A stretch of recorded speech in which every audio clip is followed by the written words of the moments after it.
नमस्कार, मैं मोहम्मद आसिफ और आप देख रहे हैं इस पे नई न्यूज। इस पे नई न्यूज में बात करेंगे सचिन पायलट के। सचिन पायलट पूरी तरह से जिम्मेदारियों को निभाते हुए दिख रहे हैं एज अ विपक्षी पार्टी। राजस्थान में भी चुनाव होने वाले हैं, लेकिन इन सब के बीच जो आज देश में सबसे बड़ा मुद्दा है वो महंगाई का है और इसको लेकर सचिन पायलट ने धरना प्रदर्शन किया अपने समर्थकों के साथ, अपने गुट के साथ। उन्होंने प्रेस कॉन्फ्रेंस भी की, उसके साथ भी बयान दिया था। अशोक गहलोत भी महंगाई को लेकर केंद्र सरकार पर हमला बोल रहे हैं और बजब्ते बता रहे हैं कि कितनी कमाई हो रही है इस महंगाई से सरकार को, कैसे अपने पॉकेट को गर्म कर रही है। तो एक तरफ कांग्रेस में जहां फूट मचा हुआ था, कांग्रेस में नाराजगियां चल रही थी, लेकिन इन सब के बीच जो है एक विपक्ष का जो रोल होता है उसको अदा करते हुए सचिन पायलट नजर आ रहे हैं। ये अच्छी बात है कि सचिन पायलट जो है जिम्मेदारियों को समझ रहे हैं। उन्होंने धरना प्रदर्शन किया और गुट के साथ प्रदर्शन कर रहे हैं, लगातार प्रदर्शन करते नजर आ रहे हैं और मोदी सरकार से जो है सवालों का जवाब मांग रहे हैं कि आखिर महंगाई की मार कब तक झेलती रहेगी लोग, महंगाई की मार से लोग कब तक परेशान होते रहेंगे। क्योंकि आज देश में जिस तरह से पेट्रोल डीजल के दाम बढ़ रहे हैं उसकी वजह से हर चीज के दाम बढ़ रहे हैं, खाने पीने के दाम बढ़ रहे हैं, चाहे वो आटा हो, तेल हो, पानी हो, तमाम चीज के दाम बढ़ रहे हैं। तो लोग पूरी तरह से परेशान हो चुके हैं और ऐसे में सरकार को एक्शन लेना होगा। यही वजह है कि विपक्ष पूरी तरह से धरना प्रदर्शन कर रही है और इससे भी अच्छी बात है कि कांग्रेस में जो है कम से कम सचिन पायलट इस रोल को अदा कर रहे हैं। तो अब देखना ये होगा कि देश की सबसे बड़ी पार्टी प्रदर्शन तो कर रही है, लेकिन सरकार पे फर्क क्यों नहीं पड़ रहा है, ये भी एक बहुत बड़ी बात होगी। और एक आखिरी में मैं यही बताना चाहूंगा कि आज फर्क नहीं पड़ने का एक वजह ये भी है कि आज देश की जनता भी चुप है और ये चुप्पी का पूरा फायदा जो है आज मोदी सरकार उठा रही है। कि जनता को कोई दिक्कत है नहीं, क्योंकि 5 राज्यों में से 4 राज्यों में बीजेपी ने जबरदस्त जीत दर्ज की है, लेकिन इसका ये मतलब नहीं कि जनता नाराज है, जनता खुश है। वाकई में महंगाई से जनता भी परेशान है। फिलहाल इतना ही बात खबर ले लेते हैं। Spain news.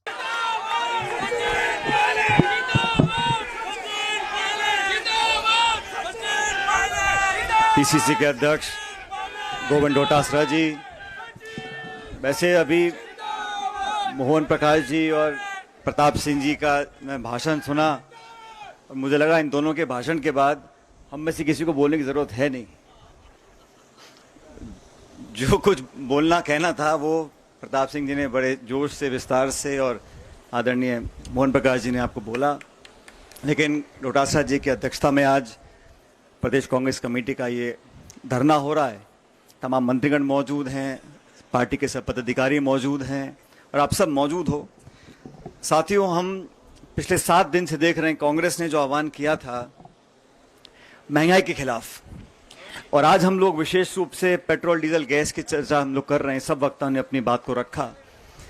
मुझे लगता है कि ये ऐसी चीजें हैं जिसके बारे में हर गृहिणी, हर घर, हर वर्ग, गांव, शहर, देश प्रदेश के लोग जानते हैं, समझते हैं।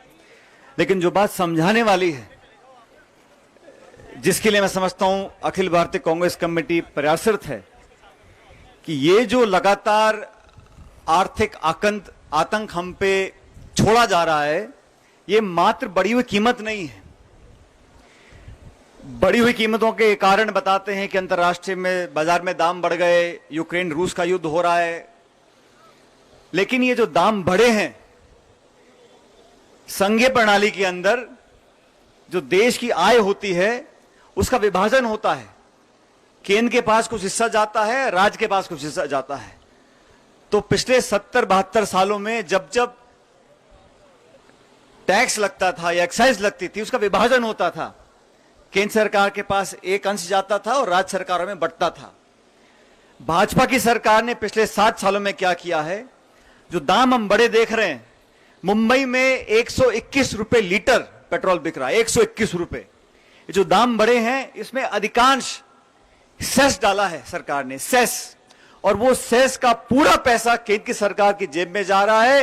1,28,000 करोड़ रुपया, मैं दोबारा बोलता हूं, 1,28,000 करोड़ रुपए सिर्फ सेस के माध्यम से पेट्रोल डीजल से सरकार ने 6 साल में कमाए हैं। बढ़े हुए दामों में जो आय हो रही है, जो इनकम हो रही है, वो राज्य सरकारों में जा नहीं रही। राज्य सरकारों का जो हिस्सा बनता है वो केंद्र सरकार दे ही नहीं रही। और सिर्फ पेट्रोल डीजल को अगर छोड़ दें, कुकिंग ऑयल हो, खाद्य सामग्री हो, फल, सब्जी, फूल, दाल, चीनी, तेल, चाय पत्ती, कुछ भी हम ले लें, आसमान छू रही है। हम सब लोगों का दायित्व बनता है कि जनता के लिए इस सरकार पर दबाव डालें। मुझे खेद है केंद्र सरकार का एक भी नुमाइंदा ऐसा नहीं है जिसने जनता के आंसू पहुंचने की कोशिश भी की हो। किसी एक प्रमुख राष्ट्र नेता ने इतना मल्लम लगाने की कोशिश की हो कि डरिएगा मत, हम कीमतों को नियंत्रण में लाने की कोशिश करेंगे। झूठे मुंह संसद में किसी मंत्री या प्रधानमंत्री ने बोल दिया हो कि देश आज पीड़ा में है, हमारी सरकार कोशिश कर रही है कि हम दाम कम करेंगे। ये इसलिए हो रहा है साथियों, ये सब लोग घमंड और अहंकार में राज करने की इनको आदत पड़ गई है।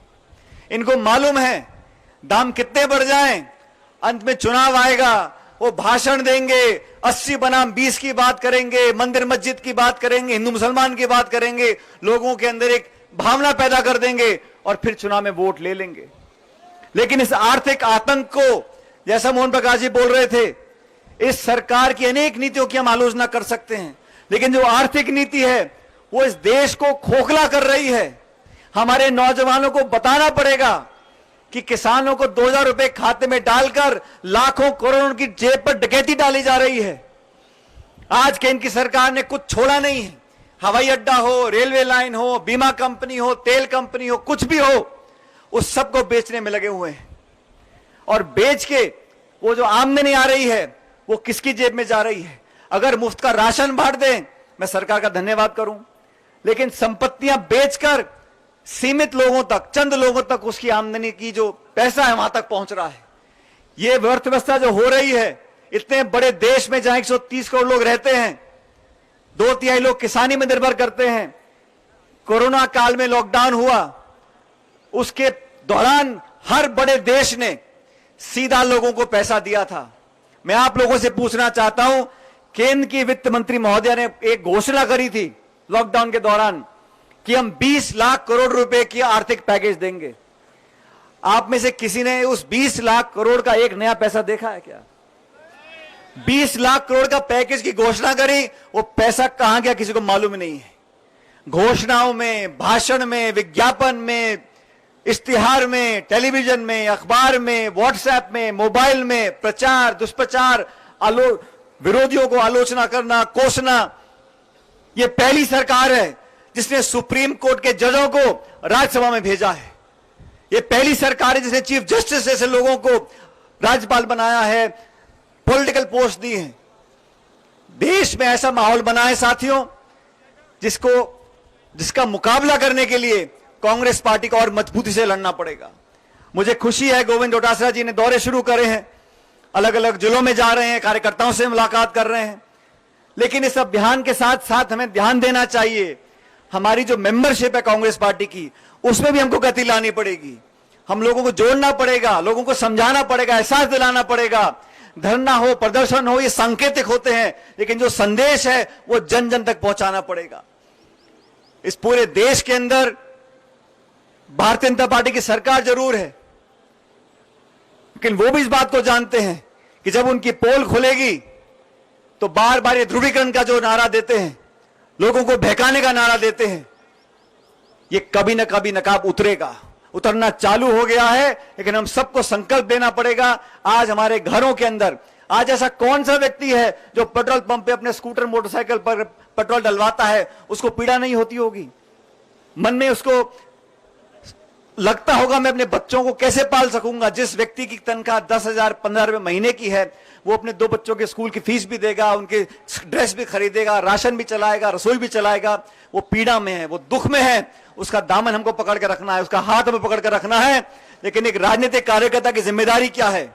इस देश में जो विचारधाराएं फैल रही हैं उसका मुकाबला करने के लिए संपूर्ण भारत में अगर कोई विचारधारा है तो कांग्रेस की विचारधारा है। उस विचारधारा को और व्यापक बनाने के लिए हम लोगों को और मेहनत करनी पड़ेगी।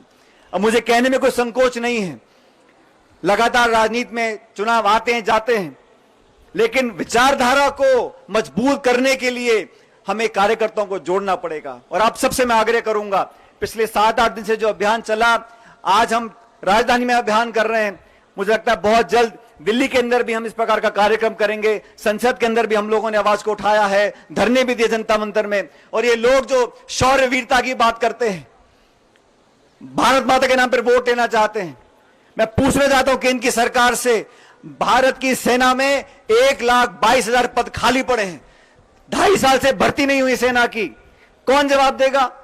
जवाबदेही सरकार ने बंद कर दी है। इन लोगों को लगता है कि वोट लेते रहो और जनता हमें वोट देती रहेगी। ये समय बदलेगा और आप लोगों की मेहनत के कारण बदलेगा। मैं आप लोगों को धन्यवाद देना चाहता हूं, आह्वान करना चाहता हूं कि इस प्रकार के आयोजन हम करते रहेंगे और जहां जहां भी हम लोगों को पार्टी का आदेश मिलेगा वहां जाकर आप लोगों की मदद करेंगे। मैं एक बार पुनः डोटासरा जी का जो प्रदेश अध्यक्ष हैं और प्रताप सिंह जी जो जिला अध्यक्ष हैं, दोनों अध्यक्षों को, सभी साथियों को बहुत धन्यवाद करता हूं कि आप लोगों ने इस आयोजन को किया, इस संदेश को पूरे प्रदेश में फैलाएं। ये मेरी आपसे विनती है। बहुत बहुत धन्यवाद। जय हिंद, राम राम साहब।